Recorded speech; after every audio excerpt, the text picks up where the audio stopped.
আমি শেখ হাসিনার লোক, আমি জয় বাংলার লোক, আমি সারা জীবন জয় বাংলাই করব। কিন্তু মহিলা যাই, আমি শেখ হাসিনার লোক, আমি জয় বাংলার লোক। হাসিনার নাম বলতে বলতে যেন আমার মৃত্যু হয়। আমি শেখ হাসিনার লোক, আমি জয় বাংলার লোক, আমি বঙ্গবন্ধুর লোক।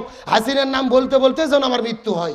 মৃত্যুর সময় বলতেছে আমি শেখ হাসিনার লোক, আমি বঙ্গবন্ধুর লোক, আমি জয় বাংলার লোক, আমি আওয়ামী লীগের লোক।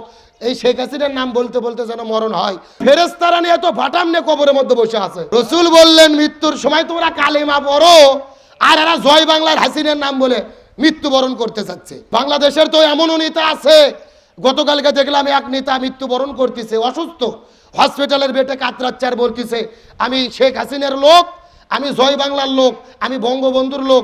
হাসিনার নাম বলতে বলতে যেন আমার মৃত্যু হয়। যেরকম সুবহানাল্লাহ, কি এ যেরকম নাউজুবিল্লাহ। কতটা আহম্মক, কতটা মূর্খ, কতটা জাহেল। মৃত্যুর সময় বলতেছে আমি শেখ হাসিনার লোক, আমি বঙ্গবন্ধুর লোক, আমি জয় বাংলার লোক, আমি আওয়ামী লীগের লোক। এই শেখ হাসিনার নাম বলতে বলতে যেন মরণ হয়। মৃত্যুর সময় যদি বঙ্গবন্ধু আর হাসিনার নাম বলে মারা যায়, অবস্থা ভালো না খারাপ? কথাগণ না গে? আরে ফেরেশতারা নিয়ে তো ভাটাম নিয়ে কবরের মধ্যে বসে আছে। কথাগণ রসুল বলেছেন মান কানা আখিরু কালামিহি লা ইলাহা ইল্লাল্লাহ ফাদাখালাল জান্নাহ। মৃত্যুর সময় যদি কেউ কালেমা পড়তে পড়তে মৃত্যুবরণ করতে পারে, এক কালেমার ওসিলায় আল্লাহ তাদের নামটা জান্নাতের খাতায় লিখে দেবে। রসুল বললেন মৃত্যুর সময় তোমরা কালেমা পড়ো, আর এরা জয় বাংলার হাসিনার নাম বলে মৃত্যুবরণ করতে যাচ্ছে। আরে ভাই, এদের তো কচুর সাথে গলার দড়িতে মরা দরকার। যেই নেত্রীর জন্য জীবন যৌবন শেষ করে দিল, তাদেরকে রেখে পালিয়ে চলে গেল। লক্ষণ ভালো না খারাপ? কোন নেত্রীর পেছনে ঘুরেছেন, পালিয়ে যাওয়ার সময় একটু ভুলেও গেল না। কথা কোন না গে? এই জন্য বলি দুনিয়ার টেনশনে পড়ে আখিরাতকে ভুলেন না। আখিরাতকে ভয় করেন, জাহান্নামকে ভয় করেন, কবরকে ভয় করেন। ওই কবর হাসিনা বঙ্গবন্ধু, জামাত ইসলামের আমির খালেদা জিয়া, তারেক জিয়া দেখবে না। ওই কবর দেখবে আমুল রসুলের আদর্শ যদি আপনার ভেতরে থাকে, মাথায় টুপি মুখের মধ্যে দাড়ি, আপনার রাজনৈতিক দল যদি রসুলের আদর্শে আদর্শিত হয়, আপনি যদি রসুলের আদর্শ দিয়ে রাজনীতি করেন, আপনার ভেতরে যদি রসুলের আদর্শ থাকে, তাহলেই পার পাবেন, না হলে ধরা খাইয়ে বসে আছেন। কথা ক্লিয়ার না ভেজাল আছে? এজন্য দুনিয়াতে বেঁচে থাকা অবস্থায় রসুলের আদর্শ অনুগ্রহণ করার দরকার আছে না নাই? রমজান আমাদের মধ্য থেকে বিদায় নিয়ে চলে যাচ্ছেন। রমজানের শিক্ষা কি? রসুল বলেছেন রমজান পাওয়ার পরে যারা জীবনের গুনাহ মাফ করে নিতে পারে না, এদের চাইতে বড় হতভাগা, বড় কপাল পোড়া, বড় ধ্বংসপ্রাপ্ত ব্যক্তি পৃথিবীতে একটাও। অথচ রমজান চলে যাচ্ছে, আমাদের জীবনের গুনাহ মাফ হচ্ছে কিনা আমাদের চিন্তা করা দরকার আছে না নাই? আরো জোরে বলেন। আমার প্রিয় বন্ধুগণ, মুসলমান ভাইরা, গভীর মনোযোগ। আমাদের নবীজি রমজান মাসে জুমাতুল বিদা অর্থাৎ শেষ জুমার ভেতরে একদিন মসজিদুন নববীর মধ্যে খুতবা দেওয়া শুরু করে দেবেন। মেম্বারের উপর ওঠার পরে নবী বললেন আমিন, আবার নবীজি বললেন আমিন, আবার নবীজি বললেন আমিন। চিৎকার করে বলেন তো নবীজি আমিন বলেছেন কয়বার? আরো জোরে বলেন। নবীজি নামাজটা শেষ করে দিলেন।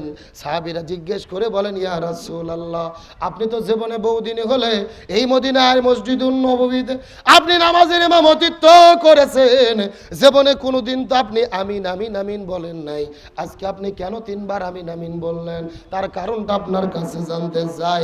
এমন সময় রাসূল ডাকতে বলে সাহাবীরা, আমি নবী তোমরা নবী না, আমি যা জানি তোমরা তা জানো না।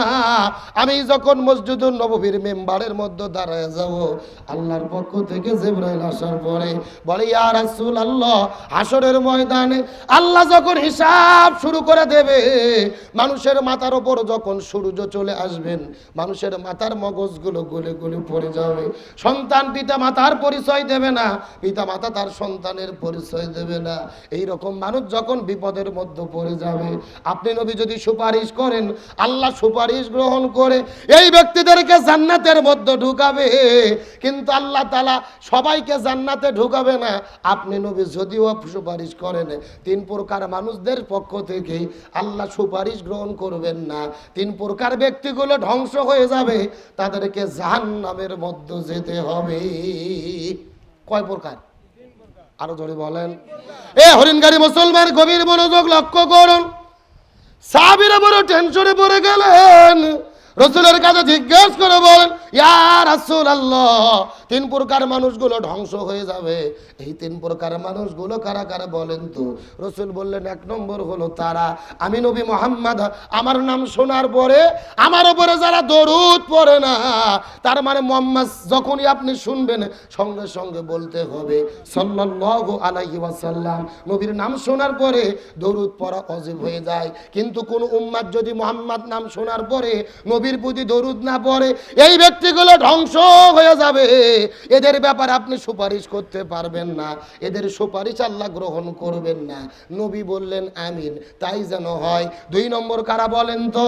রসুল বলেন দুই নম্বর ওই সমস্ত ব্যক্তিগুলো এই দুনিয়ার মধ্যে যারা পিতা মাতাকে জীবিত অবস্থায় পাইলো, অথচ পিতা মাতার খেদমত করতে পারলো না, পিতা মাতার সঙ্গে ভালো ব্যবহার করতে পারলো না, পিতা মাতার মুখের দোয়া নিয়ে নিজেদের জায়গাটা জান্নামের মধ্যে কনফার্ম করতে পারলো না, পিতা মাতার সঙ্গে খারাপ ব্যবহার করলো, এই মানুষগুলোদের ব্যাপারে আপনি সুপারিশ করতে পারবেন না।